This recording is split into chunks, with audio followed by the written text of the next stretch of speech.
Al igual que en la vida real, en Internet también existen riesgos y ahora veremos algunos de los más importantes. Ofreceremos también una serie de recomendaciones para afrontarlos. Pero antes, algo muy interesante en torno a ese concepto que hemos explicado anteriormente de mediación activa. Y es que todos los estudios que se están desarrollando en este ámbito, y el más potente de ellos posiblemente sea el informe EUKIDS Online que elabora la Universidad Europea en colaboración con diferentes universidades, afirma que los menores cuyos padres están realizando una mediación activa a la hora de enfrentarse a algunos de los riesgos que veremos ahora, los afrontan y los gestionan muchísimo mejor que aquellos otros menores que no han recibido esa mediación activa por parte de sus padres. Es decir, aquellos menores cuyos padres se han sentado con ellos pues para ayudarles cuando tienen algún tipo de dificultad para hacer o encontrar algo en internet, que le han explicado, por ejemplo, por qué algunas páginas son buenas o malas, que le han sugerido cómo se deben comportar con otras personas en internet o que le han hablado de cómo deberían actuar si les molesta algo en internet. Todos esos menores, cuando llega el momento de enfrentarse a alguno de estos riesgos, los van a gestionar muchísimo mejor. Por eso es muy importante esta mediación activa que venimos comentando durante el taller. Comenzamos a ver cada uno de los riesgos. El primero de ellos es el grooming.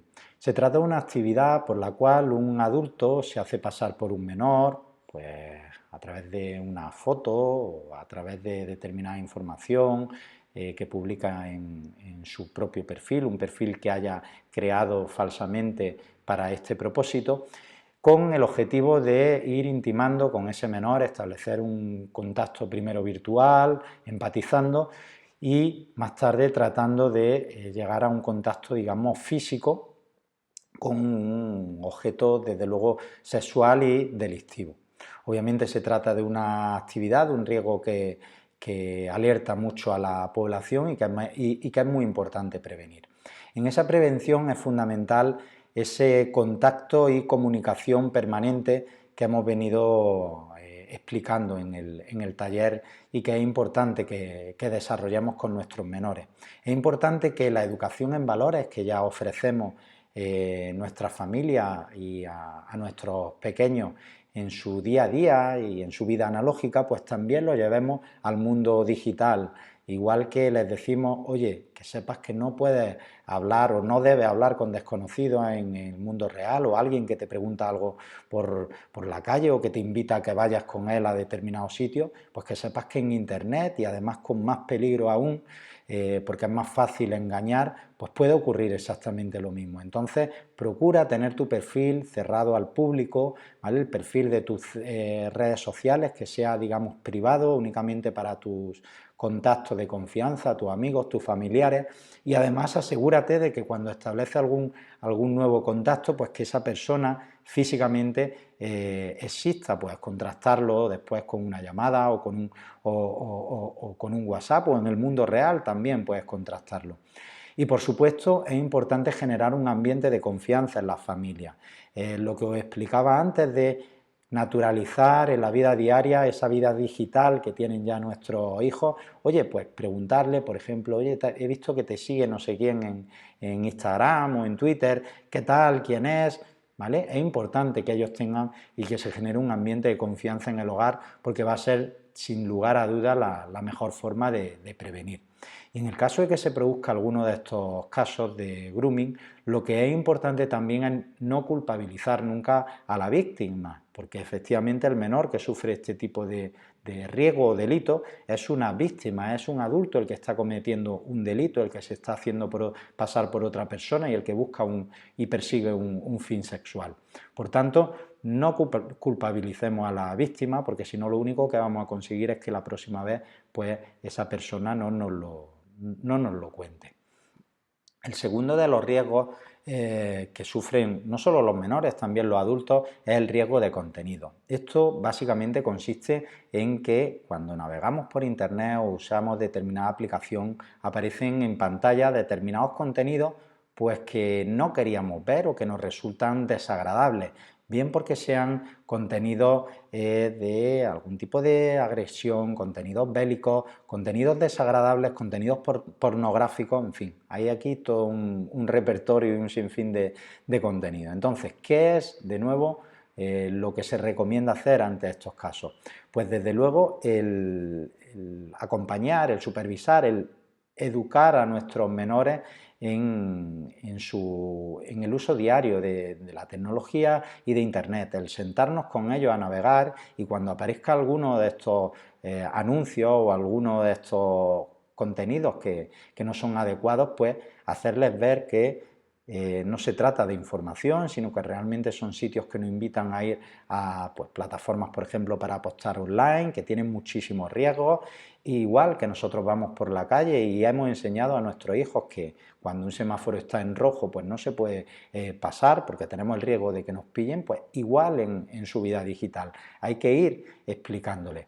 Muchos padres me preguntan si realmente es recomendable usar los filtros de control parental. Bueno, pensad que los filtros de control parental es una medida de mediación pasiva. Realmente es como ponerte un cinturón de seguridad. Llevarlo puesto no implica que vayas a tener un accidente, ni mucho menos que sepas conducir un vehículo. Por tanto, puede ser una medida complementaria, pero nunca debería sustituir a la mediación activa que estamos comentando durante todo este taller y que se recomienda por encima de todo para la educación tecnológica, ¿vale? Por tanto, la estrategia EAS es fundamental en este caso. El tercer riesgo sería el sexting. Bueno, el sexting básicamente consiste en compartir imágenes de contenido sexual, habitualmente entre adolescentes, habitualmente una práctica que suelen sufrir sobre todo las chicas cuando pues, sus parejas pues, reenvían pues, alguna foto o vídeo que le han tomado, se lo envían en principio a sus amigos, a sus colegas y al final al día siguiente, oye, acaba conociéndolo todo el instituto.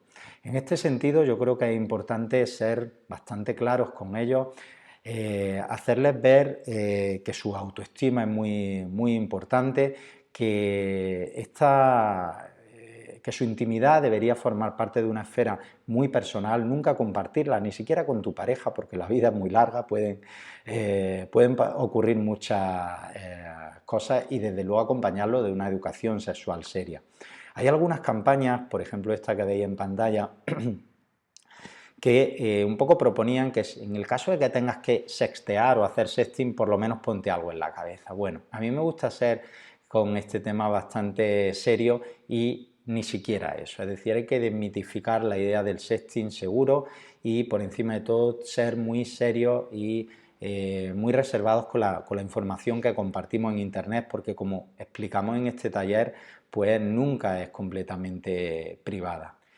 Y por último hablaremos también del bullying, ciberbullying, acoso o ciberacoso. Al final es un concepto que se refiere a lo mismo y una práctica que por desgracia viene viene ocurriendo, perdón, no solo ahora, sino desde incluso antes de la llegada de Internet. Ya sabéis lo crueles que pueden llegar a ser los niños y, bueno, muchas veces cogen al más débil o a la más débil y empiezan poco a poco a ir minando su autoestima, meterse con él, hacerle burlas y en el caso de que medie Internet, pues esto es un problema aún mayor porque muchas veces se auspician en el anonimato.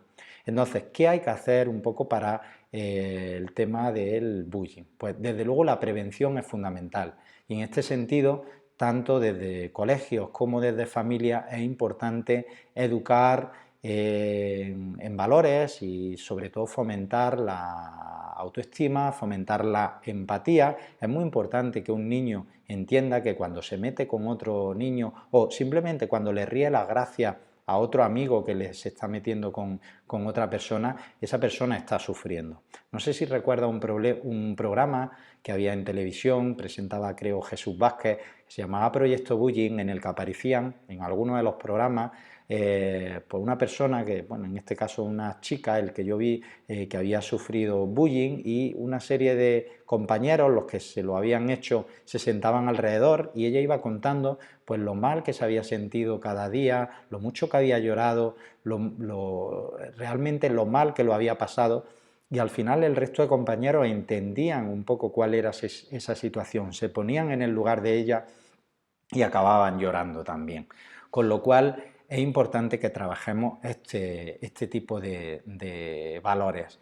Y luego también es muy importante que en los diferentes centros escolares pues empiecen a implementarse protocolos y sistemas anti-bullying, ¿vale? Porque por suerte o por desgracia es un problema que se suele empezar a generar en el centro escolar y al final se da fuera del centro escolar.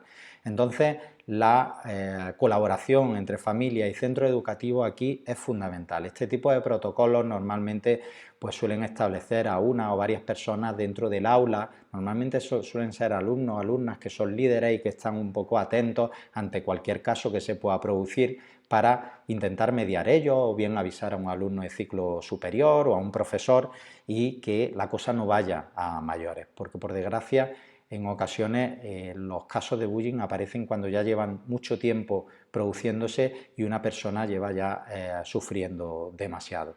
¿Qué hacer en caso de conflicto? Bueno, pues aquí es importante detectar el nivel, ¿no? o la problemática existente. Si se trata simplemente pues, de un problema de alguien que te está acosando en una red social o que está acosando a tu hijo, que se ha hecho pasar por él, es decir, que hay una suplantación de identidad, por ejemplo, pues normalmente todas estas redes sociales pues suelen tener sistemas de denuncia. Muchas veces no están en las propias aplicaciones, sino que hay que entrar a través de la web, pero todos tienen un formulario, con una simple búsqueda en Google se localiza, pues para poder reportar este tipo de problemas o abusos.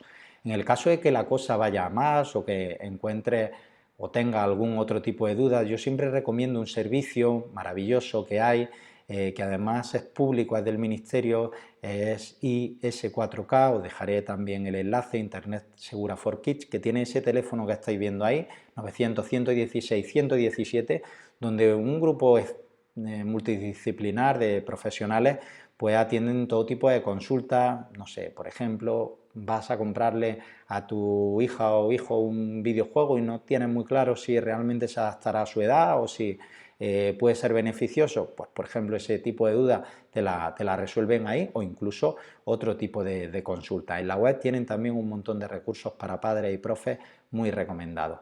Y por último, oye, si se trata de un conflicto que puede incluso ya rozar el delito, ahí sí que os recomiendo que acudáis a los cuerpos de seguridad del Estado, tanto policía como guardia civil tienen estupendas brigadas de delitos telemáticos que en un momento además son capaces de resolver este tipo de problemas, ¿de acuerdo?